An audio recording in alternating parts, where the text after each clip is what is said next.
Daddy? Ay, nako, sobra. Alam mo ba, may kwarto pa kami sa kabila. Doon na lang ako natutulog para lang makakuha ko na kahit 2 oras na tulog. Sobrang lakas yata.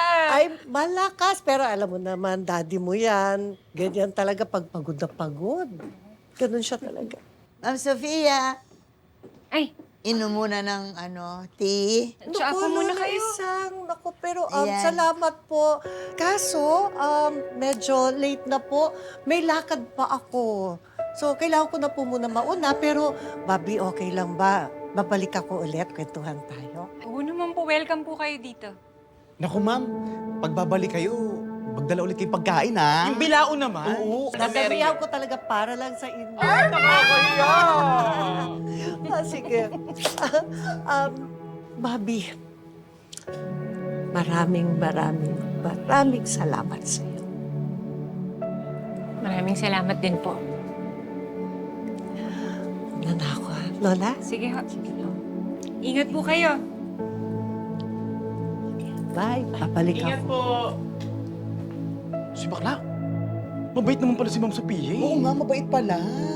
Apo, masaya ako at nagkaayos na kayo. Ako din po, Lola.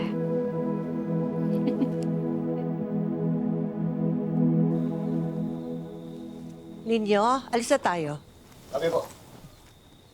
Ma'am Sophia,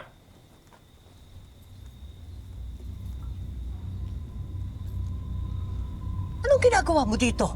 Lumayas ka! wow! Nabili niyo ba yung kalsada?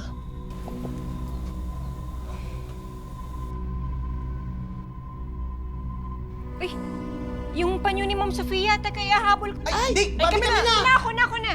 Sige. Sama na ya. Bait naman pala. Anong kailangan mo? Alam niyo naman, ma'am, matagal akong nakulong sa Tarzan. Di ba? Nakulong ka dahil sa ibang krimen. Wala na ako doon. Binayaran na kita. Oo nga, ma'am. Alam ko po yun. Pero alam niyo kasing hirap kasing mahanap ng racket eh. Kaya nagbabakasakali ako. Baka pwedeng makairam kahit mga 20,000 lang. Sige na, Ma'am Sophia. May utang ka sa akin eh. Dahil meron akong alam at pwede mo ito ikasira. I owe you nothing. At wala kang pang-blackmail sa akin dahil malinis ang pinatrabaho ko sa'yo. Siguro nga. Pero paano kaya? Ano kaya magiging reaksyon ng mga tao kapag nalaman nila na ikaw ang nagpapatay sa kerida ng asawa niyo? Miss! Ano yung bag mo? Lapit ka, lapit!